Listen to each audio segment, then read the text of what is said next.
ഇപ്പോൾ നേരത്തെ റോഡ് ഉപരോധം കോൺഗ്രസ് നേതൃത്വത്തിൽ നടക്കുകയായിരുന്നു. അവിടെ ഇപ്പോൾ റോഡ് ഉപരോധിച്ച കോൺഗ്രസ് പ്രവർത്തകരെ പോലീസ് നീക്കം ചെയ്യുകയാണ്. ജ്യോതികുമാർ ചാമക്കാലയുടെ നേതൃത്വത്തിലായിരുന്നു കോൺഗ്രസ് അവിടെ അന്തർ സംസ്ഥാന പാത ഉപരോധിച്ചത്. അവിടെ ഗതാഗത തടസ്സമുണ്ടായിരുന്നു. നിലമ്പൂരിൽ നിന്ന് കർണാടകയിലേക്കും തമിഴ്നാട്ടിലേക്കും പോകുന്ന റോഡ് അന്തർ സംസ്ഥാന പാതയായിരുന്നു. അത് ഉപരോധിക്കുകയായിരുന്നു അവിടെ പ്രവർത്തകർ മിനിറ്റുകളായി.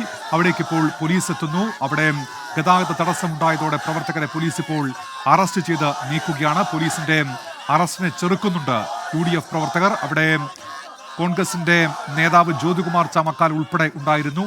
അവരാണ് ഈ റോഡ് ഉപരോധത്തിന് നേതൃത്വം നൽകിയിരുന്നത്. ശ്രീജിത്ത് ശ്രീകുമാരൻ ചേരുന്നുണ്ട്. ശ്രീജിത്ത്, പ്രവർത്തകരെ അറസ്റ്റ് ചെയ്ത് നീക്കുകയാണല്ലോ, വിവരങ്ങൾ എന്തൊക്കെയാണ് Sreejith?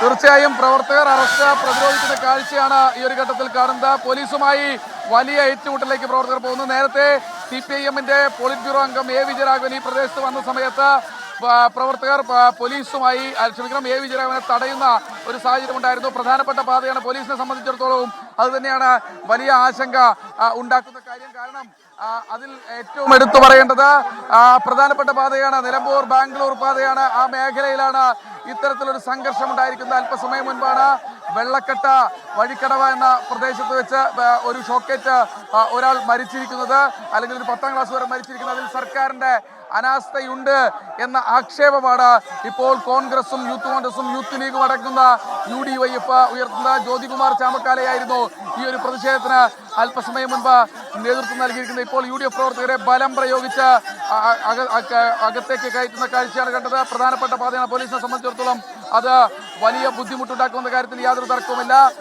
A. Vijayaraghavan CPIM-ന്റെ polit bureau അംഗം വന്ന സമയത്ത് അദ്ദേഹത്തെ വഴിയിൽ തടയുന്ന ഒരു സാഹചര്യമായിരുന്നു ഉണ്ടായിരുന്നത്. പോലീസിനെ സംബന്ധിച്ചിടത്തോളം അവർക്ക് ശ്രമകരമായ ദൗത്യമാണ്. ആദ്യഘട്ടത്തിൽ ഒരു 15 മിനിറ്റോളം പോലീസുകാർ ഈ പ്രദേശത്തുണ്ടായിരുന്നില്ല. നിരവധി വാഹനങ്ങൾ ഗതാഗത കുരുക്കിൽ ഏർപ്പെടുന്ന ഒരു സാഹചര്യം ഉണ്ടായി. എന്തായാലും പോലീസ് അല്പസമയത്തിന് മുൻപ് തന്നെ എത്തിച്ചേർന്നു. ശേഷമാണ് ഇത്തരത്തിൽ ഇങ്ങനെ പോലീസ് വാഹനത്തിന് മുന്നിൽ പ്രവർത്തകരുണ്ട്. അവരെ ഈ ഒരു ഘട്ടത്തിൽ അവരെ മാറ്റാതെ പോലീസിന് ഒരു യൂത്ത് കോൺഗ്രസ് പ്രവർത്തകൻ പോലീസ് വാഹനത്തിന് മുകളിൽ യൂത്ത് കോൺഗ്രസിന്റെ കൊടി കെട്ടുന്ന ഒരു സാഹചര്യം, തീർത്തും സംഘർഷഭരിതമായ ഒരു സാഹചര്യം. നിലമ്പൂർ തെരഞ്ഞെടുപ്പിന്റെ രാഷ്ട്രീയ പശ്ചാത്തലത്തിൽ കോൺഗ്രസ് അത് കൃത്യമായ രീതിയിൽ ഒരു പ്രതിഷേധം എന്ന തരത്തിലേക്ക് ഉപയോഗിക്കുന്ന ഒരു കാഴ്ചയാണ് നമ്മൾ ഈ മേഖലയിൽ നിന്ന് കാണുന്നത്.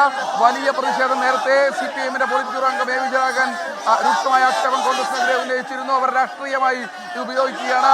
പ്രാഥമിക വിവരങ്ങൾ പോലും ലഭ്യമാക്കാത്ത ഒരു കേസിൽ വലിയ പ്രതിഷേധം ഉണ്ടാകുന്നതിനെ എങ്ങനെയാണ് ഈ ഒരു ഘട്ടത്തിൽ ന്യായീകരിക്കാൻ കഴിയുക എന്നത് ഇതിന് മുകളിലേക്ക് പോലീസ് വാഹനത്തിന് മുകളിലേക്ക് കയറി കൊടി വീശുന്ന ഒരു കാഴ്ചയാണ് കാണുന്നത്.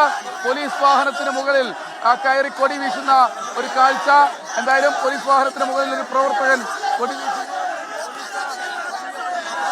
ശ്രീജിത്ത് ശ്രീകുമാരനാണ് ഇപ്പോൾ വിവരങ്ങൾ നൽകിക്കൊണ്ടിരിക്കുന്നത്. വലിയ പ്രതിഷേധമാണ് അവിടെ ഇപ്പോൾ ഉണ്ടാകുന്നത്.